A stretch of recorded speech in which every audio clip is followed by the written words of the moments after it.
The classroom was silent, except for the creak of old desks and the faint hum of a flickering light bulb. Miss Clara stood at the front, her hands trembling as she held a crumpled letter. Her eyes scanned the room, landing on her students, 20 kids with torn backpacks and tired faces. They stared back, confused. Outside, rain pounded the cracked windows of Lincoln Elementary, the worst school in the city. Everyone said it was a lost cause. Everyone except Miss Clara. "You can't do this!" she shouted, her voice breaking. She waved the letter at Principal Hayes, who stood in the doorway with a grim frown. "You're giving up on them? You're shutting down the school?" Principal Hayes sighed, his suit wrinkled from a long day. "Clara, the test scores are terrible. The building's falling apart. The district says we're done. There's nothing left to fight for." Miss Clara's face turned red. She stepped forward, her shoes squeaking on the worn floor. "Nothing to fight for? These kids are worth fighting for. You're abandoning them." Her voice cracked, and a tear rolled down her cheek.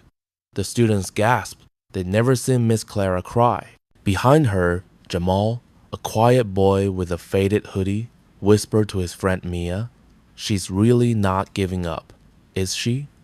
Mia shook her head, her braids swaying. They'd heard the rumors Lincoln Elementary was closing at the end of the year. Teachers had already started leaving, parents stopped showing up to meetings, but Miss Clara, she was still here, every day, teaching them like they mattered. Principal Hayes raised his hands. "Clara, it's over. The decision's made. Pack your things." He turned to leave, but Miss Clara slammed the letter on her desk. The sound echoed like a gunshot. "No!" she shouted. "I'm not giving up. Not on them. Not ever." She turned to her students, her eyes fierce. "You are not failures. This school is not a failure, and I'll prove it." The room froze. The students stared, wide-eyed. Principal Hayes shook his head and walked out. Then, from the back of the room, a loud crash broke the silence. Everyone turned.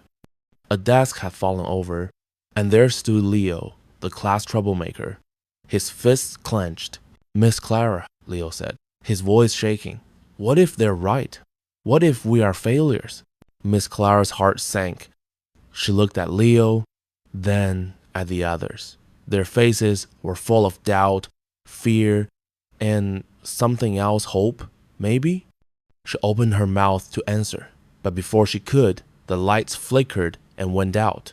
The room plunged into darkness. The build-up. 3 months earlier, Lincoln Elementary was already crumbling. The walls were covered in peeling paint, and the playground was just a patch of dirt with one rusty slide. The school had been failing for years. Test scores were the lowest in the state. Teachers called in sick or quit. Parents moved their kids to other schools. But Miss Clara, a young teacher with bright eyes and a stubborn heart, stayed.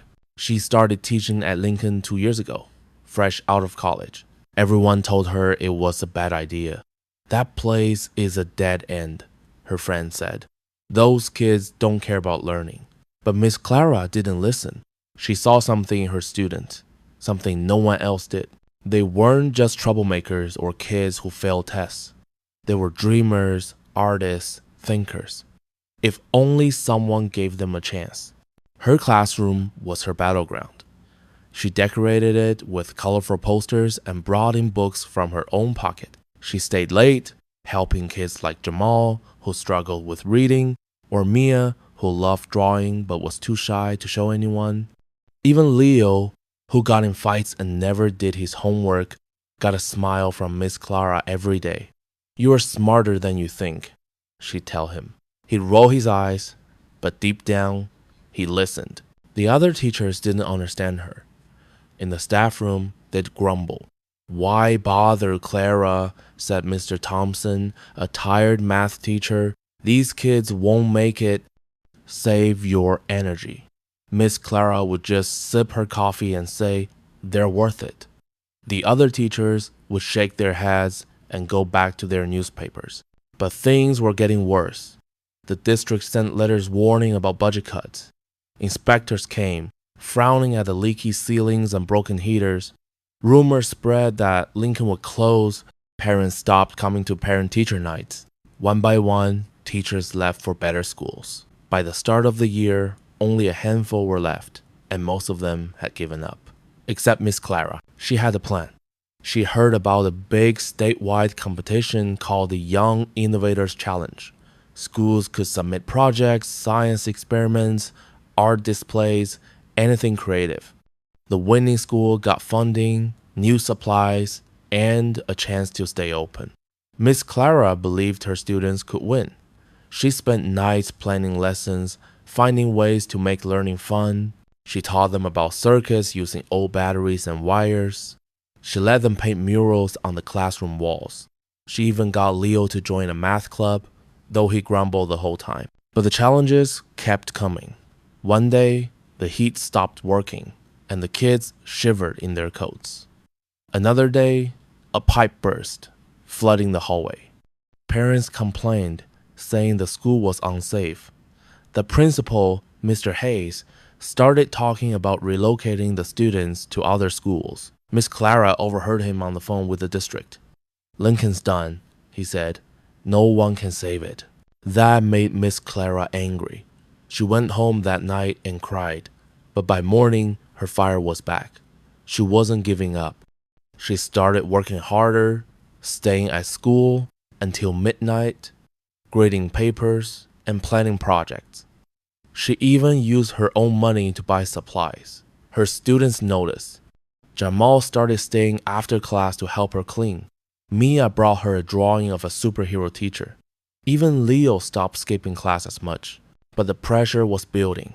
The district set a deadline. If Lincoln's test scores didn't improve by spring, the school would close. Miss Clara knew tests weren't everything, but they mattered to the people in charge. She decided to focus on the Young Innovators Challenge. If her students could win, maybe the district would see their potential. Maybe the school could stay open. She told her class about the competition one Sunday morning. "We're going to build something amazing," she said, holding up a poster for the challenge. "You're going to show the world what you can do." The kids cheered, but Leo crossed his arms. "What's the point?" he muttered. "We're just gonna lose." Miss Clara knelt beside him. "Leo, you're not a loser. None of you are. Let's prove them wrong." For the first time, Leo didn't argue. He just nodded. They started working on their project. A model of a solar power city built from recycled materials. The kids were excited, cutting up old bottles and cardboard, wiring tiny lights. Miss Clara was proud. But then, 1 week before the big scene in the classroom, she got the letter from the district. It said the school was closing, no matter what. The test scores were too low. The building was too old. The Young Innovators Challenge wouldn't matter. That's when Miss Clara stood in front of her class, holding the letter, tears in her eyes, refusing to give up. That's when Leo knocked over the desk and asked if they were failures. And that's when the lights went out. What happens next? Does Miss Clara find a way to keep fighting? Will the students believe in themselves? The darkness hides the answers. But one thing is clear. Miss Clara's not done yet. The classroom was pitch black. The only sound the patter of rain against the windows. Miss Clara's heart raced as she fumbled for her phone, its weak light cutting through the darkness. Her students' faces glowed faintly, Jamal's wide eyes, Mia's clenched hands, Leo's scowl. The crashed desk lay on its side, a shadow in the corner. The air felt heavy, like the whole school was holding its breath. "Everyone, stay calm," Miss Clara said, her voice steady despite the knot in her stomach. "It's just a power outage. We're okay." She moved to the front of the room, her phone casting long shadows on the walls. The crumpled letter from the district lay on her desk, a reminder of the fight she refused to lose. "Miss Clara," Mia whispered, her voice small. "Is the school really closing?" Miss Clara knelt beside her. "They wanted to close, Mia, but I'm not letting that happen. We're gonna fight for this place, for you." She looked around at the others. All of you. Leo kicked the fallen desk, making everyone jump. Fight how? He snapped. The lights don't even work. This place is a dump. Miss Clara stood, her phone light shining on Leo's angry face. This place is our dump, she said firmly. And we're going to make it shine. Starting with the Young Innovators Challenge. Our Solar City project is almost ready. If we win, we can show everyone this school is worth saving. Jamal raised his hand, shy. But what if we don't win? What if we're not good enough? Miss Clara's chest tightened. She remembered her own school days, when a teacher told her she'd never amount to anything. She'd proved that teacher wrong, and now she'd do the same for her students. You are good enough, she said. You are more than good enough. You just need to believe it. The lights flickered back on, weak but steady. The kids blinked, looking around. The room felt different now, like Miss Clara's words had sparked something. But the moment didn't last. The door swung open, and Mr. Thompson, the math teacher, poked his head in. His face was grim. Clara, the district's here, he said. They're inspecting the building. Right now. Miss Clara's stomach dropped. Now? They weren't supposed to come until next month. Mr. Thompson shrugged. They moved it up. They're looking for reasons to shut us down. Leaky pipes, broken windows, anything. You'd better get out there. Miss Clara glanced at her students. They looked scared, but she saw something else in their eyes' determination. She took a deep breath. Okay, class, stay here and keep working on the Solar City. I'll handle this. She marched into the hallway, her sneakers squeaking on the wet floor from the earlier flood. 2 district officials in stiff suits stood with Principal Hayes, clipboards in hand. They were pointing at a crack in the ceiling, muttering. Miss Clara squared her shoulders and approached. Excuse me, she said, her voice polite but firm. I'm Clara Evans, 5th grade teacher. Can I ask what's going on? The taller official, a woman with sharp glasses, barely looked up. Routine inspection, Miss Evans. This building's a safety hazard. We're documenting violations. Violations? Miss Clara's voice rose. This school's been underfunded for years. You can't expect it to be perfect when you don't give us the money to fix it. Principal Hayes shot her a warning look. Clara, let them do their job. But Miss Clara wasn't backing down. Their job? Their job is to help kids, not close their school. These students are working on a project that could win a statewide competition. Doesn't that matter? The second official, a man with a gray mustache, scribbled on his clipboard. Competitions don't fix broken pipes, Miss Evans. This school's a lost cause. R.B. Avides. Miss Clara's hands clenched into fists. It's not a lost cause. These kids are brilliant. They're building a solar-powered city model from scratch. They're learning, creating, dreaming. You can't take that away. The woman with glasses sighed. We'll finish our report by tomorrow. You'll get the results then. They turned and walked away, leaving Miss Clara fuming. Back in the classroom, the students were buzzing. Mia ran up, holding a tiny plastic bottle painted to look like a building. Miss Clara, we added more houses to the Solar City. Look! Her smile was bright, but it faded when she saw Miss Clara's face. What's wrong? Miss Clara forced a smile. Nothing, Mia. You're doing great. Let's keep working. She didn't tell them about the inspectors. She didn't want to scare them, but as she helped them glue wires and paint cardboard, her mind raced.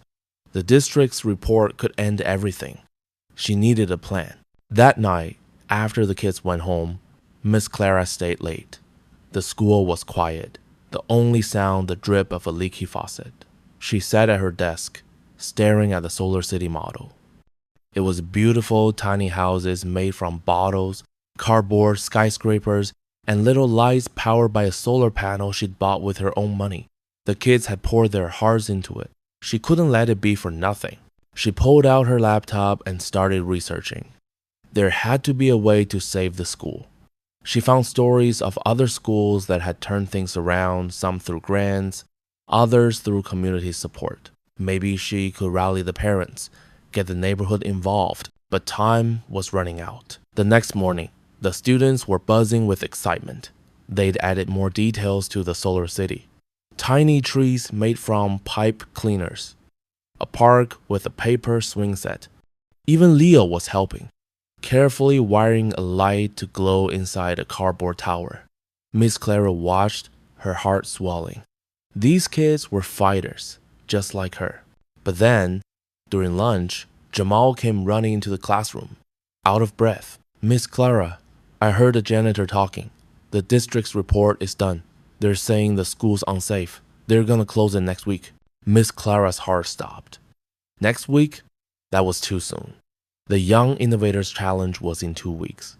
If the school closed before then, their project would never be seen. She looked at Jamal, then at the Solar City model. The kids had worked so hard. She couldn't let it end like this. She stood up, her voice calm but fierce. Jamal, get the others. We're going to finish this project and we're going to make it the best thing this school has ever seen. We're not giving up. Jamal nodded and ran off. Miss Clara turned to the model, her mind racing. She had an idea, a crazy, risky idea. What if they didn't just finish the project? What if they showed it to the whole city before the district could shut them down? She grabbed her phone and started making calls, local news stations, community leaders, anyone who might listen. But as she dialed, the classroom door burst open. Principal Hayes stood there, holding a thick envelope. His face was pale. Clara, he said, his voice low. The district's report is final. They're closing the school, and they're blaming you for the safety violations. Miss Clara froze, the phone slipping from her hand. Blaming her? How could they? She opened her mouth to argue. But before she could, a loud siren blared outside. Red and blue lights flashed through the windows. Police cars. They were here, right now, at the school. What's happening? Why are the police here? Is Miss Clara in trouble? Or is something else going on? The answer waits in the flashing lights outside. The classroom felt like it was shrinking as the siren's wail grew louder. Red and blue lights pulsed through the windows, painting the walls with an eerie glow. Miss Clara stood frozen, the phone dangling in her hand. Principal Hayes' words echoing in her mind. They're blaming you for the safety violations. Her students crowded around her, their faces pale.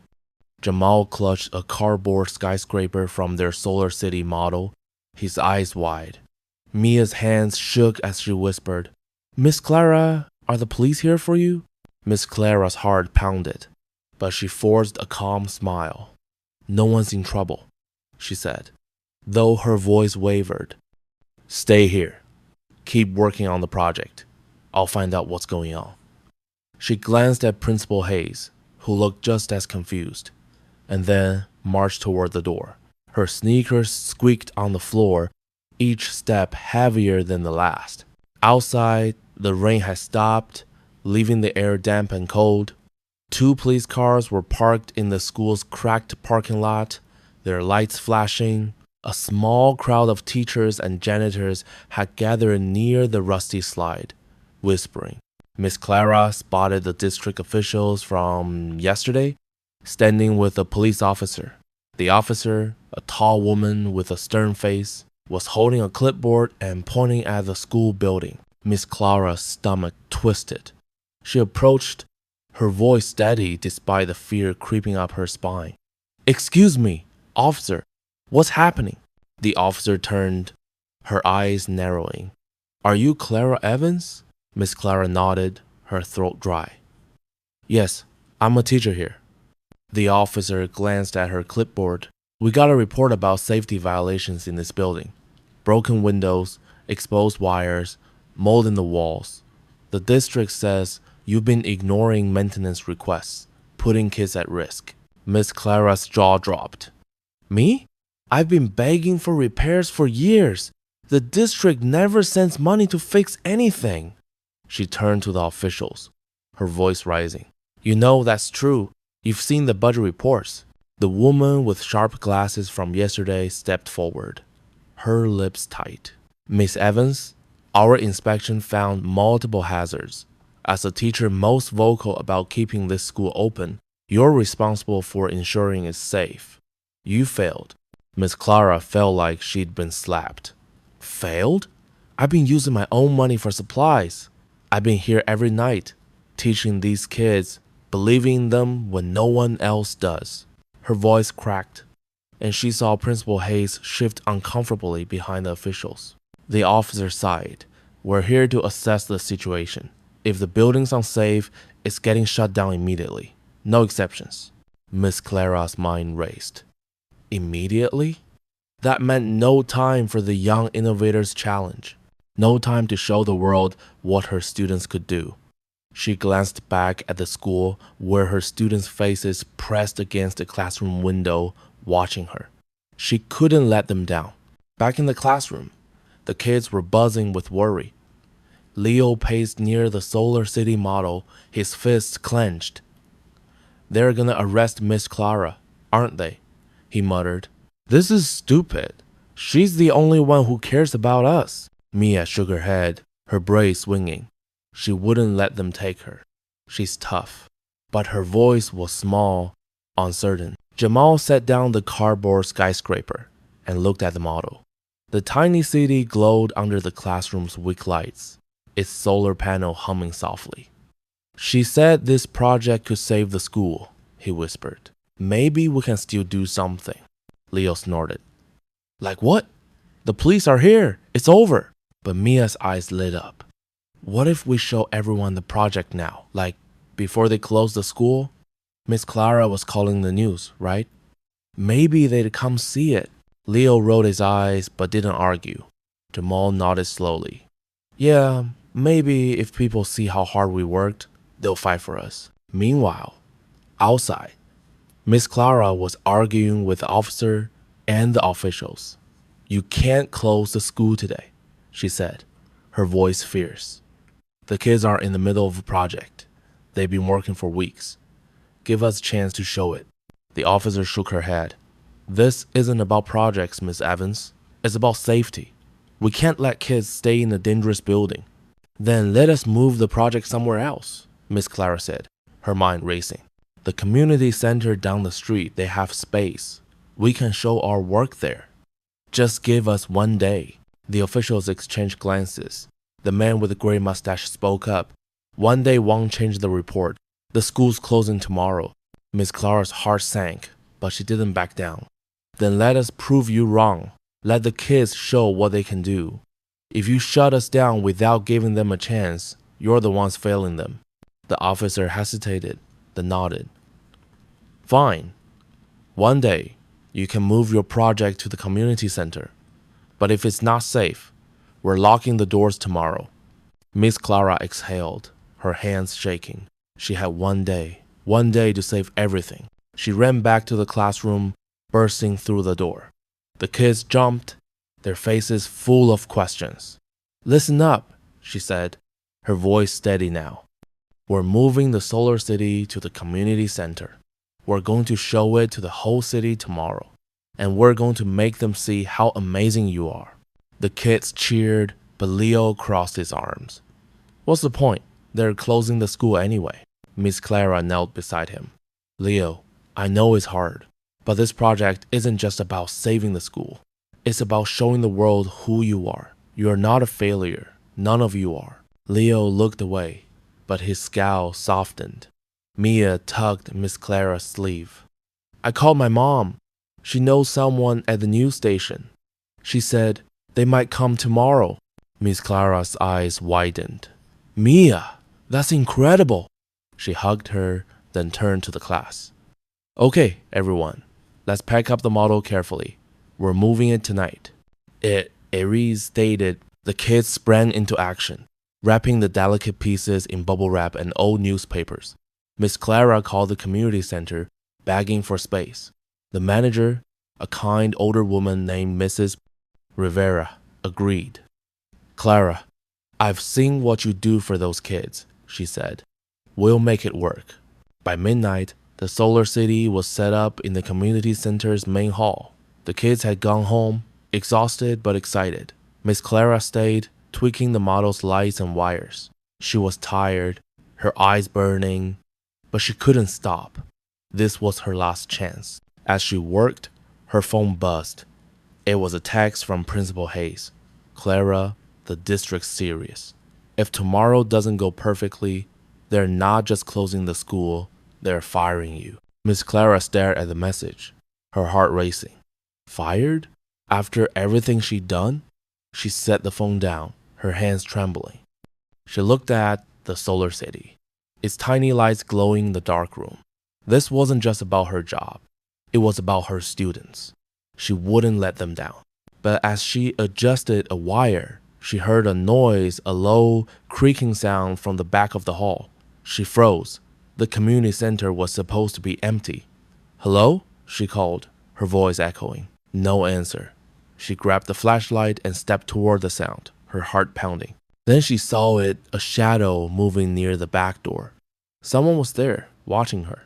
Before she could call out, the shadow vanished, and the door slammed shut.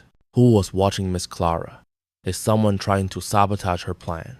Will tomorrow's showcase save the school or end everything? The answers lurk in the shadows of the community center. The community center was silent except for the faint hum of the solar city's lights. Miss Clara gripped her flashlight, her heart pounding as she stared at the back door where the shadow had disappeared. The slam still echoed in her ears. She took a cautious step forward, the beam of her flashlight shaking across the floor. Who's there? She called, her voice sharp in the quiet. No answer. The air felt thick, like something was watching her. She crept toward the door, her sneakers soft on the polished floor. The Solar City model sat behind her, its tiny buildings glowing like a beacon of hope. She couldn't shake the feeling that someone wanted to ruin it. She pushed the door open, peering into the dark alley outside. Rain puddles reflected the streetlights, but there was no one, just a tipped-over trash can rolling in the wind. Had she imagined it? She shook her head. No time for doubt. Tomorrow was her only chance. Back inside, she locked the door and checked the model. Everything was intact, but her nerves were frayed. She texted Mrs. Rivera, the community center manager, asking if anyone else had a key. Mrs. Rivera replied quickly, "Just me and the night janitor, but he's off tonight. Be careful, Clara." Miss Clara's stomach churned. If someone was sneaking around, they weren't supposed to be here. By morning, the community center buzzed with activity. The students arrived early, their eyes bright despite the early hour. Mia carried a poster she'd made, reading, "Save Lincoln Elementary." Jamal carefully unwrapped the Solar City's pieces, and even Leo helped, though he muttered about it being pointless. Miss Clara clapped her hands. "You're doing amazing," she said. "Today, we show the city who you are." The news van arrived at noon, a reporter named Miss Lopez stepping out with a camera crew. Mia's mom had come through. "We heard about your project," Miss Lopez said, smiling. "Let's see what these kids can do." Miss Clara's heart lifted, but the weight of Principal Hayes' warning lingered. If this didn't work, she'd lose her job and the school. As the students set up, parents and neighbors trickled in. Some hadn't been to the school in years, but Mia's poster and the news buzz had spread. Miss Clara overheard a parent whisper, "I didn't know the kids were doing stuff like this." She smiled, but her eyes scanned the room, watching for anything suspicious. The showcase began. Jamal explained how the solar panels worked, his shy voice growing stronger. Mia showed her drawings of the city's design, her cheeks pink with pride. Leo, to everyone's surprise, described the wiring, his usual scowl replaced by focus. The crowd clapped, and Miss Lopez's camera rolled. Miss Clara felt a surge of hope. This could work. But then, a loud crack echoed through the hall. The crowd gasped as one of the Solar City skyscrapers toppled, its wires sparking. Miss Clara rushed forward, heart racing. "Stay back!" she shouted, checking for damage. The model was still functional, but a wire had been cut clean through. This wasn't an accident. She glanced at the crowd, her eyes landing on Mr. Thompson, the math teacher who'd called her efforts pointless. He stood at the back, arms crossed, his face unreadable. Had he been the shadow last night? She shook off the thought she had to focus. It's okay, she told the crowd, forcing a smile. Just a small glitch. We'll fix it. The students jumped in, reattaching the wire with tape. The crowd murmured, impressed by their quick thinking. Miss Lopez scribbled notes, whispering to her cameraman. Miss Clara's heart pounded. They were pulling it off. But as the showcase continued, Principal Hayes pulled her aside.